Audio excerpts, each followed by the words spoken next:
पहला नियम, कभी बॉस से श्रेष्ठ ना दिखें।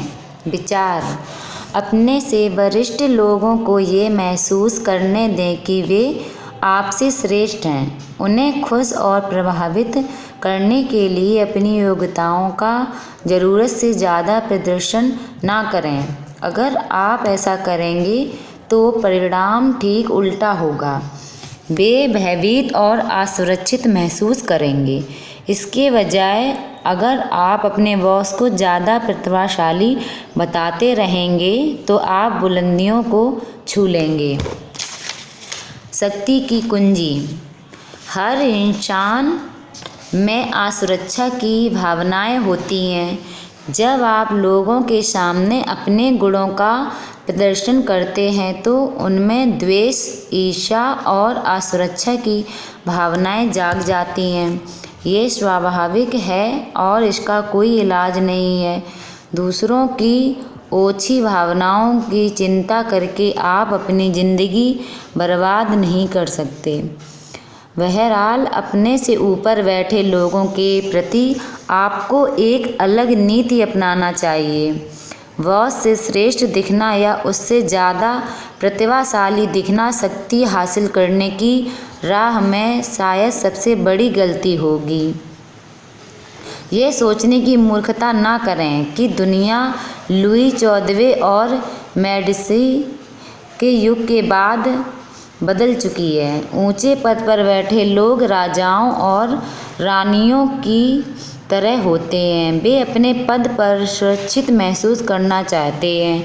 बुद्धि, वाक् चातुर्य और आकर्षण के मामले में वे अपने आसपास के लोगों से श्रेष्ठ दिखना चाहते हैं। आप भूल से भी इस आम धारणा पर ना चलें कि प्रतिभा और गुणों का प्रदर्शन करके आप बॉस की सद्भावना हासिल कर लेंगे। हो सकता है बॉस ऊपर से तो आपकी प्रशंसा करने का नाटक करे, लेकिन मौका मिलते हुए आपकी जगह पर किसी कम बुद्धिमान, कम आकर्षक और कम खतरनाक लगने वाले व्यक्ति को नियुक्ति कर देगा। आपको ये जान लेना चाहिए कि इस नियम के दो पहलू हैं। पहली बात, हो सकता है कि आप कोशिश किए बिना ही अपने बॉस से श्रेष्ठ या ज़्यादा देदीप्यमान दिखते हों। बहरहाल, कुछ बॉस दूसरों से ज़्यादा असुरक्षित महसूस करते हैं। हो सकता है कि अपने आकर्षण और गुणों की बदौलत आप बिना कुछ किए ही उनसे ज़्यादा प्रभावशाली दिखते हों।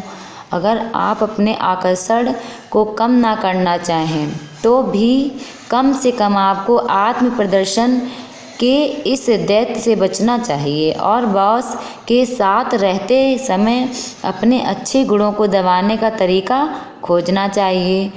दूसरी बात, ये कभी ना माने कि चूंकि बॉस आपसे प्रेम करता है इसलिए आप अपनी मन मर्जी का हर काम कर सकते हैं। ऐसे कई प्रिय पात्रों या मुँह चढ़े लोगों पर किताबें लिखी जा सकती हैं जिन्होंने ये मान लिया था कि वे हमेशा बॉस की नज़रों में चढ़े रहेंगे, लेकिन बॉस से ज़्यादा चमकने के कारण वे उनकी नज़रों से गिर गए। अपने बॉस से श्रेष्ठ दिखने के खतरे को जानने के बाद आप इस नियम से लाभ उठा सकते हैं। सबसे पहले तो आपको अपने मालिक की चापलूसी करना चाहिए और उसे चने के झाड़ पर चढ़ाना चाहिए। प्रत्यक्ष या सीधी चापलूसी असरदार होती है, लेकिन इसकी कुछ सीमाएं भी हैं। प्रत्यक्ष चापलूसी बहुत स्पष्ट होती है और साफ दिख जाती है। इसके अलावा ये दूसरे दरबारियों को भी चुभ जाती है। इसके बजाय अप्रत्यक्ष या छिपाकर की गई चापलूसी बहुत शक्तिशाली होती है। उदाहरण के लिए, अगर आप अपने बॉस से ज़्यादा बुद्धिमान हैं तो इसके विपरीत प्रदर्शन करें। उसे अपने से ज़्यादा बुद्धिमान नज़र आने दें। मूर्खता का अभिनय करें। ऐसा दिखावा करें जैसे आपको उसकी विशेषतापूर्ण सलाह की ज़रूरत है। ऐसी हानि रहित गलतियां करें जिनसे आपको आगे चलकर नुकसान ना पहुंचे, लेकिन जिनके कारण आपको उसकी मदद मांगने का अवसर मिले। हर बॉस को अपने ज्ञान का प्रदर्शन करना अच्छा लगता है। अगर आप अपने बॉस के अनुभव के खजाने से सलाह नहीं मांगेंगे तो ये आपके प्रति आक्रोश और दुर्भावना रख सकता है। अगर आपके विचार आप अपने बॉस के विचारों से ज़्यादा रचनात्मक हैं तो सबके सामने उनका श्रेय उसे ही दें। सबको ये स्पष्ट बता दें कि आपकी सलाह दरअसल बॉस की सलाह की प्रतिध्वनि मात्र है। अगर आप अपने बॉस से ज़्यादा सामाजिक और उदार हैं तो आपको सावधान रहना चाहिए। इस बात का ध्यान रखें कि आपका बॉस सूर्य है और आपको उसकी चमक रोकने वाला बादल नहीं बनना चाहिए।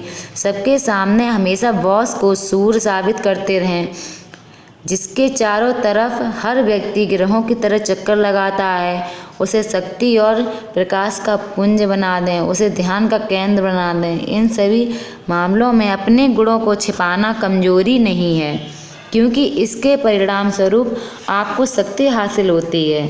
जब आप बॉस को अपने से ज़्यादा चमकने देते हैं तो बागडोर आपके हाथ में होती है। आप उसकी असुरक्षा के शिकार नहीं बनते हैं। ये उस दिन काम आएगा जब आप निचले पद से ऊपर उठने की कोशिश करेंगे। अगर आप बॉस को खुद से ज़्यादा चमकने देंगे तो वह आपको ईश्वर का दिया वरदान मानेगा और तत्काल आपकी तरक्की कर देगा।